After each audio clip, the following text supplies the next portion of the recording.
اب ہمارے اجتماعات وہ یوں نام کے عالمی اجتماع ہیں، حالانکہ ہمارے اجتماعات کا اصل جمع ہونا صحابہ کے طرز پر جمع ہونا ہے۔ وہ یہ تھا کہ جتنے بھی جمع ہو جائیں وہ سب کے سب نقد تقاضوں کی طرف اور کام خروج کی طرف نکل جائیں۔ فرماتے تھے جتنا مدینہ منورہ کو خالی کیا گیا، جتنا مدینہ منورہ کو خالی کیا گیا، جتنا مدینے کو خالی کیا گیا اتنا ہی اللہ رب العزت نے مدینے کو بھرا۔ مدینے کی جو مرکزیت ہے وہ مدینے کو دعوت کے تقاضوں پر خالی کرنے کی وجہ سے ہے۔ مدینہ منورہ کو تقاضوں پر خالی کرنے کی وجہ سے ہے۔ جتنی جماعتوں نے نکل کر محنت کی باہر، اتنی مدینے میں آمد بڑھی، اتنی مدینے میں آمد بڑھی۔ مدینہ منورہ میں مرنے والے کو معیوب سمجھا جاتا تھا۔ دیکھو تو صحیح، ایک صحابی کا موت کا وقت قریب آیا، فرمانے لگے کہ مدینے میں مر رہا ہوں اونٹ کی طرح، کیونکہ اونٹ جب بیمار ہو جاتا ہے تو پھر چلتا نہیں، اور جب چلتا نہیں تو پھر وہ اونٹ کی یہ خاصیت ہے کہ وہ عام طور سے اونٹ اپنے گھر میں مرتے ہیں، اونٹ اپنے گھر میں مرتا ہے۔ اونٹ ہمیشہ گھر میں مرتا ہے، کیونکہ جب وہ بیمار ہو جاتا ہے تو پھر بوجھ اٹھانے چلنے کے قابل نہیں ہوتا، تو اسے گھر میں رکھا جاتا ہے، وہیں مر جاتا ہے۔ تو صحابی فرماتے ہیں کہ اونٹ کی طرح مدینے میں مر رہا، کاش اللہ کے راستے میں مرتا۔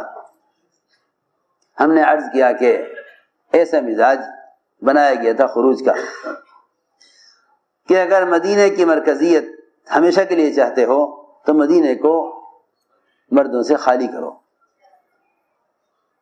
مدینے کو مردوں سے خالی کرو۔ اگر مدینے کی مرکزیت چاہتے ہو تو مدینے کو خالی کرو۔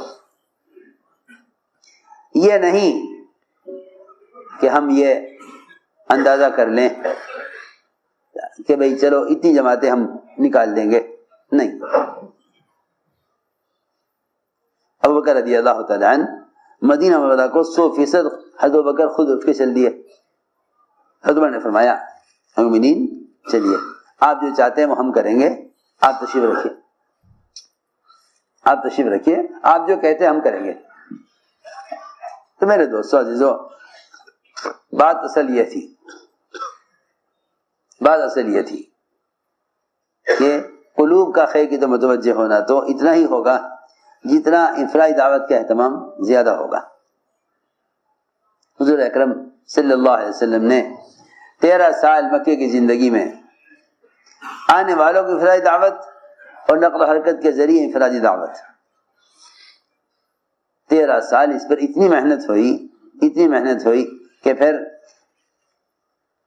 10 سال بڑے بڑے اجتماعات ہوئے، 10 سال بڑے بڑے اجتماعات ہوئے، پھر 10 سال بڑے بڑے اجتماعات ہوئے، 13 سال انفرادی دعوت کے ذریعے محنت ہوئی، 10 سال میں بڑے بڑے اجتماعات ہوئے۔ انفرادی دعوت کا ایسا مزاج تھا، انفرادی دعوت کا ایسا مزاج تھا، جو بھی آپ کے پاس آتا اسلام قبول کرتا، آپ اس کو اس کے علاقے میں دعوت دینے کے لیے بھیج دیتے۔ حضرت طفیل ابن عامر دوسی رضی اللہ عنہ فرماتے ہیں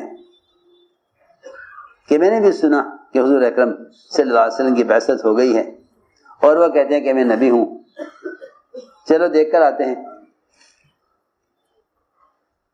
یہ آئے، قریش نے کہا کہ دیکھو نہ ان کی بات سننا نہ ان سے بات کرنا، جو ان کی سن لیتا ہے وہ ان کا ہو جاتا ہے، ان کی بات شہر کی طرح اثر کرتی ہے۔ تو طفیل فرماتے ہیں کہ میں نے اپنے کانوں کو روئی سے بند کر لیا، کانوں کو روئی سے بند کر لیا۔ دیکھو کتنا بھی امت میں اعراض ہو، ہم کسی بھی طبقے کو یہ سوچ کر نہ چھوڑ دیں کہ بھئی یہاں تو کام ہونا مشکل ہے اور یہ لوگ تو بات سنیں گے نہیں۔ ہوتا یہ ہے، اللہ تعالیٰ کا دستور یہ ہے کہ جب داعی کی قربانی اور کوشش مطلوبہ سزا تک پہنچ جاتی ہے تو اللہ رب العزت وہ صبح یا شام دلوں کو پلٹ دیتے ہیں. لیکن ہماری بڑی کمزوری یہ ہے کہ ہم اپنی محنت کی مدت کو دیکھتے ہیں، اپنی محنت کی مدت کو دیکھتے ہیں، ہم اپنی محنت کی مدت کو دیکھتے ہیں. حالانکہ دنیا میں کوئی مریض ایسا نہیں ہوگا، دنیا میں کوئی بیمار ایسا نہیں ہوگا جو علاج کی مدت خود طے کر لے، علاج کی مدت خود طے کر لے. ہر مریض کی علاج کی مدت اور دوا کی مقدار وہ ڈاکٹر طے کرتا ہے، ڈاکٹر طے کرتا ہے کہ آپ کو یہ دوا اتنے سال، یہ دوا اتنے مہینے کھانی ہوگی لگاتار مسلسل، تب امید ہے کہ آپ کا یہ مرض قابو میں آ جائے. میں سوچتا ہوں ساتھی کو آ کے کہتے ہیں کہ جی دوسرا گشت کب تک کرنا چاہیے؟ مشورہ والے کہتے ہیں کہ بھئی آ جاؤ، بیٹھ جاؤ، مشورہ کر لیں. چنانچہ ایک علاقے والوں نے سوال کیا یہاں کہ دوسرا گشت کب تک کریں، دوسرا گشت کب تک کریں. تو مشورے میں صبح کو مجرے میں سوال آیا کہ جی فلاں علاقے والے آئے ہیں، پوچھ رہے ہیں دوسرا گشت کب تک کریں. میں نے کہا ان سے پوچھ لو کہ کیا ان کو دوسرا گشت کرتے ہوئے 950 سال ہو گئے؟ 950. ایسی قوم جو امت محمدیہ نہیں ہے، ایسی قوم جو امت محمدیہ نہیں ہے، اور ایسی قوم جس کی طرف نبی باعتبار علاقے کے، باعتبار قوم کے بھیجے گئے، انہوں نے اپنی قوم پر 950 سال محنت کی. 950 سال کے بعد انہوں نے کام نہیں چھوڑا، انہوں نے کام نہیں چھوڑا، دن رات صبح شام دونوں طرح دعوت دیتے رہے، کھل کر بھی اور چپکے بھی ملاقاتیں کرتے رہے، سمجھاتے رہے. 950 سال کے بعد اللہ تعالی نے خود کہا کہ نوح اب ان کو چھوڑ دو، ان کو ایمان لانے والا نہیں ہے. 950 سال. میں نے پوچھا مشورے والوں سے، میں نے کہا تم جو کہہ رہے ہو کہ دوسرا گشت کب تک کیا جائے، تو ان سے پوچھو کہ آیا 950 سال ہو گئے، اس کے بعد بھی یہ کہنے کی گنجائش نہیں کہ اب ہم کیا کریں، اب ہم کیا کریں، اس کے بعد بھی یہ کہنے کی گنجائش نہیں کہ اب ہم کیا کریں، اتنا عرصہ ہو گیا محنت کرتے کرتے. یہ کہنے کی گنجائش نہیں کہ اب ہم کیا کریں، بلکہ جب اللہ چاہیں گے تو اللہ تعالی خود ہی فیصلہ فرما دیں گے، یا ہدایت کا یا رکاوٹوں کے راستے سے ہٹنے کا. تو میں اس کو عرض کر رہا تھا کہ اللہ کا دستور ہے یہ کہ انبیاء کا صبر کرنا یہ قوموں کی ہدایت کا ذریعہ بنتا ہے. تو میں نے عرض کیا کہ ہم سوچتے ہیں کہ کتنا عرصہ کام یہاں کیا جائے، کوئی نتیجہ ظاہر ہوتا ہے تو ٹھیک ہے، کوئی نتیجہ ظاہر نہیں ہوتا تو چھوڑ دینا چاہیے. حالانکہ سوچنے کی بات یہ ہے کہ جب نماز اور عبادات بھی نتیجہ ظاہر کرنے کے لیے نہیں، اللہ کا امر پورا کرنے کے لیے ہے، جب عبادات کا ادا کرنا اللہ کا حکم پورا کرنے کے لیے ہے، تو پھر یہ غور کرنا کہ بھئی اب تک کی محنت سے کیا فائدہ ہوا. بہت سے ساتھی ایسے ہیں جنہیں ایک کام کرنے کے لیے کہا جائے گا، وہ اسے کر کے دیکھیں گے، اگر اس سے فائدہ ہوگا، فوری طور پر کوئی اثر ظاہر ہوگا تو کہیں گے ہاں یہ کام کا فائدہ ہوا، اس طرح کرنے سے فائدہ ہوا ہے، تو اسے کریں گے. اور اگر فائدہ ظاہر نہ ہوا تو اس کو چھوڑ دیں گے. معلوم ہوا کہ یہ کسی کام کو نتیجے کی بنیاد پر کرتے ہیں، حکم کی بنیاد پر نہیں کرتے. دیکھو میرے دوستو، دعوت دینا اللہ کا امر ہے، جیسے نماز پڑھنا اللہ کا امر ہے، حکم ہے. کیونکہ قیامت میں ایسے انبیاء علیہ السلام بھی ہوں گے جن کا ان کی قوم میں سے کسی نے بھی ساتھ نہیں دیا. وہ قیامت میں اکیلے ہوں گے، ایک بھی آدمی ساتھ نہیں ہوگا، ایک بھی آدمی ساتھ نہیں ہوگا، اکیلے ہوں گے، ایک بھی ساتھ نہیں ہوگا. بعض کے ساتھ 2-4 ہوں گے، بعض کے ساتھ چھوٹی سی جماعت ہوگی، ایسے انبیاء علیہ السلام بھی ہوں گے. بعض کے ساتھ کم و بیش 80 آدمی ہوں گے. ہم صاحب فرماتے تھے کہ پیغمبر الیاس کا ملفوظ چھپا ہوا ہے کہ تم کام کرتے رہو، عجب نہیں اللہ تم سے وہ کام لے لے جو اللہ نے نبیوں سے بھی نہ لیا ہو. ارے سنو تو صحیح، تم کام کرتے رہو، عجب نہیں اللہ تم سے وہ کام لے لے نبیوں سے بھی نہ لیا ہو. اب لوگ تعجب کریں گے کہ بھائی انبیاء کا درجہ تو بہت اونچا ہے، یہ کیا بات ہوئی؟ بے شک انبیاء کا درجہ اتنا اونچا ہے کہ اگر ساری دنیا کے 100% انسان ابوبکر صدیق جیسے بن جاویں تو ایک ادنیٰ نبی کے قریب بھی نہیں پہنچ سکتے، کوئی اس پہ کوئی شک نہیں. لیکن اللہ تعالی بعد والوں سے کام پچھلوں سے زیادہ لے لے، یہ اللہ تعالیٰ کو قدرت ہے. آپ جانتے ہیں کہ 80 افراد کم و بیش 950 سال کی محنت میں 950 سال کی محنت میں 80 افراد نوح علیہ السلام کی محنت میں اسلام میں داخل ہوئے. اور ایسا آدمی طفیل بن عمرو دوسی جو آپ کی بات سننا نہیں چاہتا تھا، آپ سے نفرت کرتا تھا اور آپ کی بات کے سننے سے کان اس نے روئی سے بند کیے ہوئے تھے، اللہ تعالیٰ نے اس کے ذریعے 80 خاندانوں کو اسلام میں داخل کیا ہے. تو ظاہر بات ہے، یہ کبھی نہ کہنا کہ بھئی جو پہلے لوگ کر چکے ہیں وہ ہم نہیں کر سکتے. ہم تو کچھ بھی نہیں کر سکتے، اللہ تعالیٰ جسے چاہیں کام لے لیں. شرط یہ ہے. تو میں نے عرض کیا کہ طفیل بن عمرو دوسی رضی اللہ عنہ جب آئے تو قریش نے کہا ان سے بات نہ کرنا. انہوں نے اپنے کانوں کو روئی سے بند کر لیا.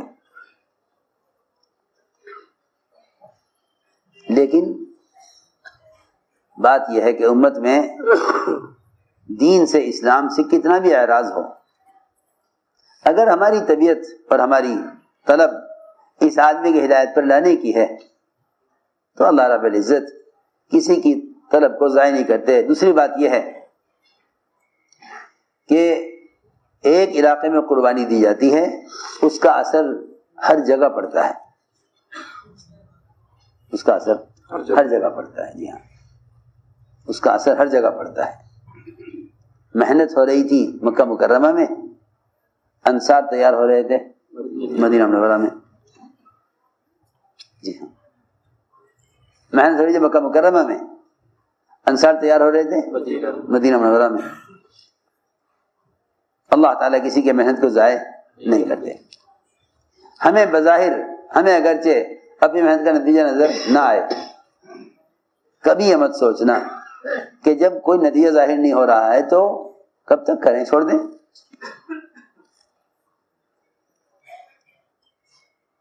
کیونکہ جن کے ذہن میں نتیجہ یا اپنی محنت سے کچھ حاصل ہونا جن کے ذہن میں ہوتا ہے نا، وہ کام سے بہت جلدی تھک جاتے ہیں. وہ کام سے بہت جلدی تھک جاتے ہیں. جب انہیں کوئی نتیجہ نظر آتا ہے تو وہ قدم اٹھاتے ہیں، جب نتیجہ کو نظر نہیں آتا تو تھک کر چھوڑ دیتے ہیں. حالانکہ اللہ تعالی مدد جب لاتے ہیں، اللہ مدد جب لاتے ہیں جب نبی ظاہری طور پر پوری طرح مایوس ہو جاتے ہیں اور انہیں یقین ہو جاتا ہے ہماری بات چلنے والی نہیں ہے. سوچو تو صحیح، یہ تو نبیوں کے بارے میں کہہ رہے ہیں اللہ. جب نبیوں کو یقین ہو جاتا ہے کہ ہماری بات چلنے والی نہیں ہے، اور یہ بات سنیں گے نہیں بالکل، جب نبی کو اس کا یقین ہو جاتا ہے اور نبی قوم کے بات ماننے سے پوری طرح مایوس ہو جاتے ہیں۔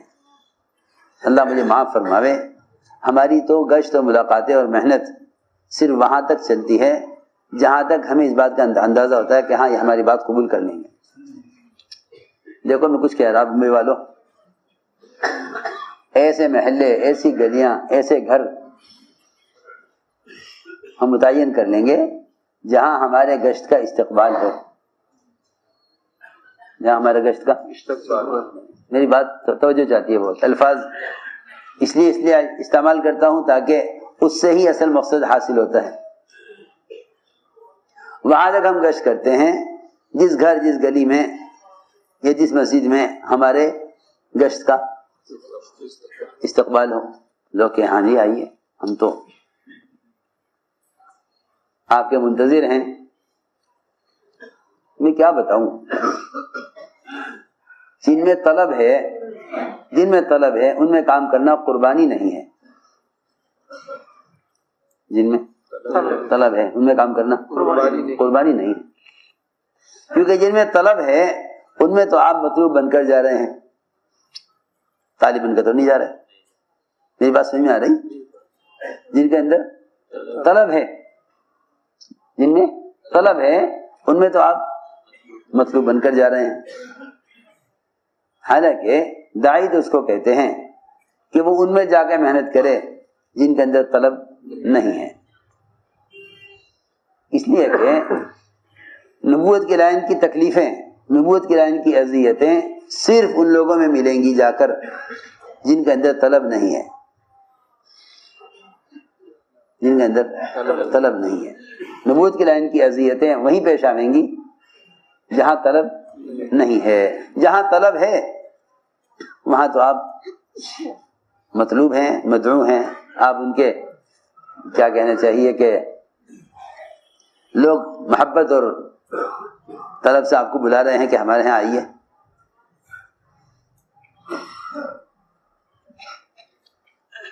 ایک بات کی مجھے عرض کرنی ہے، میں نے ایک بہت اہم بات عرض کی تھی کہ ارتداد اور جہالت، ان دونوں تقاضوں کو، رخوں کو سامنے رکھ کر جماعتیں بنانا، یہ حضور اکرم صلی اللہ علیہ وسلم اور خلفائے راشدین کا معمول تھا۔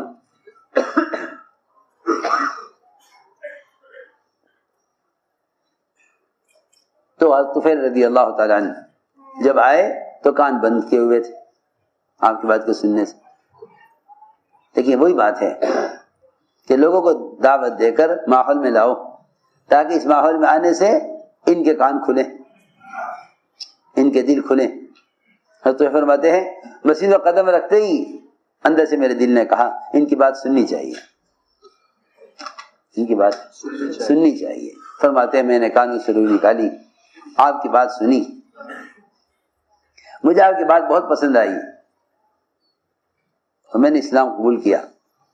میں نے کہا کہ جی میری اپنی قوم میں بہت چلتی ہے، میں قوم میں بڑا حیثیت والا ہوں، میں قوم میں بڑی حیثیت، میری بات توجہ چاہتی ہے۔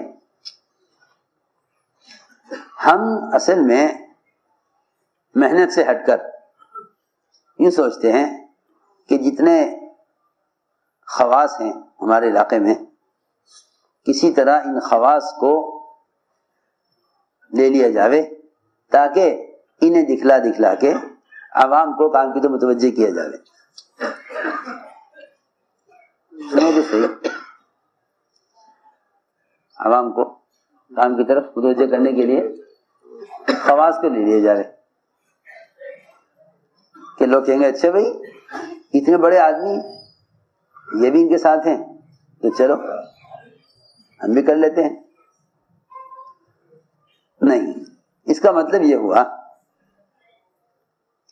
کہ ہم نے خواص کے تاثر سے لوگوں کو کام سمجھایا، نہیں، خواص کے تاثر سے کام نہ سمجھاؤ بلکہ قربانیوں سے کام سمجھاؤ۔ میں کچھ کہنا چاہتا ہوں، لوگ یہ چاہتے ہیں کہ خواص سے محنت کر کے پہلے خواص کو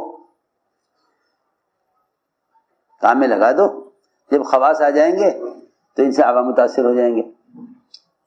حالانکہ یہ سوچ سنت کے خلاف ہے. سنت یہ ہے کہ تم عوام پر محنت کرو، تم عوام پر محنت کرو تو خواص متوجہ ہوں گے، متاثر ہوں گے. تم عوام پر محنت کرو گے تو خواص متوجہ ہوں گے، تم عوام پر محنت کرو گے تو خواص متوجہ ہوں گے. سنت یہ ہے. کیونکہ جب حضور اکرم صلی اللہ علیہ وسلم طائف والوں سے پتھر کھا کے اور زخمی حالت میں آپ طائف میں انگور کے باغ کی طرف آئے، وہاں آپ نے آرام کیا. تو عتبہ اور شیبہ جو بڑے سردار تھے، ان کا مشترک غلام عداس، آپ نے اس غلام کو دعوت دی، عتبہ شیبہ کو نہیں. اس کو عداس غلام کو دعوت دی، عتبہ شیبہ کو نہیں. بھئی یہ بڑے ہیں، خاص ہیں، انہیں دعوت دی جاوے. اگر یہ اسلام میں آ گئے تو ظاہر بات ہے کہ غلام بھی آ جاوے، غلام دل کے تابع ہیں. آپ نے عداس غلام کو دعوت دی.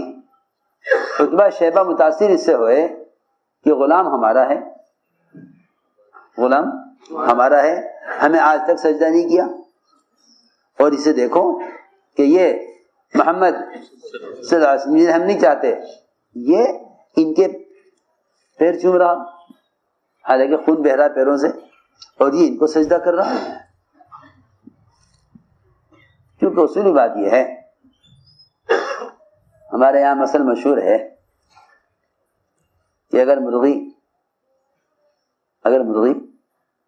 قابو میں نہ آوے، ڈال پہ بیٹھ جاوے درخت پہ، تو اس کے بچوں کو پکڑ لو. اس کے بچوں کو نہیں، جہاں آپ نے چوزے کو پکڑا، مرغی جو ہے وہ فوراً آ جائے گی. ہاں، یہ اصل بات یہ ہے کہ جتنے بھی شعبے ہیں تجارت کے، سیاست کے، جتنا بھی پوری دنیا کا ایک نظام ہے، اس سارے شعبوں کے نظام کا مدار عوام پر ہے. ہم کچھ ضروری بات عرض کر رہے ہیں، ان سارے شعبوں کا نظام، اس کا مدار عوام پر ہے، سیدھی بات ہے. اور آپ جانتے ہیں کہ پورا نظام ہی جو چلتا ہے وہ عوام پر چلتا ہے. سیاست میں، حکومت میں، تجارت میں، اور سارے خواص ڈرتے ہیں اس سے کہ اگر عوام نے کام چھوڑ دیا تو سارے شعبے معطل ہو جائیں گے، سارے شعبے معطل ہو جائیں گے. میں کچھ کہنا چاہتا ہوں، مزدور ظاہر کے اعتبار سے انتہائی بے حیثیت، حقیر، کمزور، بے حیثیت نظر آتا ہے، لیکن یہی وہ قسم ہے جن کی کوشش اور محنت سے سارے مالداروں کو غذا پہنچتی ہے.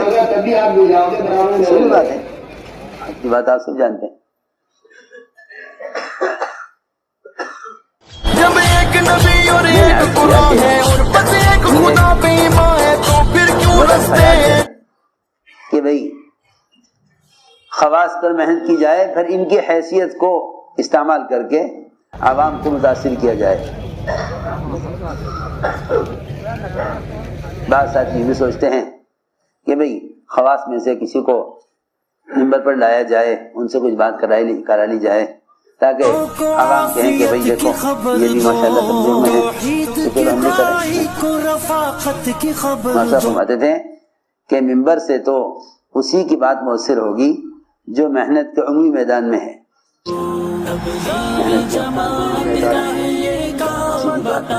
اس لیے کہ بات کا جو تاثر ہے، میری بات توجہ سننا ہے جو میں کہنا چاہتا ہوں، بات کا جو تاثر ہے، بات میں جو اثر پیدا ہوگا وہ حیثیت سے نہیں ہوگا، قربانی سے ہوگا. بعد میں اثر قربانی سے ہوگا، حیثیت سے نہیں ہوگا۔